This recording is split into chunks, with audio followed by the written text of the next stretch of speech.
The shape recognition tool in ActivInspire is perfect for teachers and students alike to turn simple annotations into authentic math lessons. To enable shape recognition, you can use the Tools icon from your main toolbox, or go to Tools and select Shape Recognition.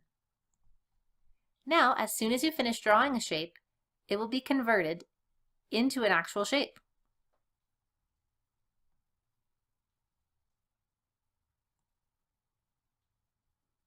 This shape can now be manipulated like any other object on your flip chart. You can also make annotations with the pen and convert them to shapes after.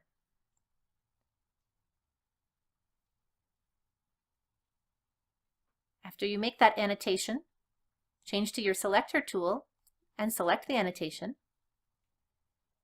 Then choose Object Edit Menu, the third option from the left on your marquee handle, and click Convert to Shape.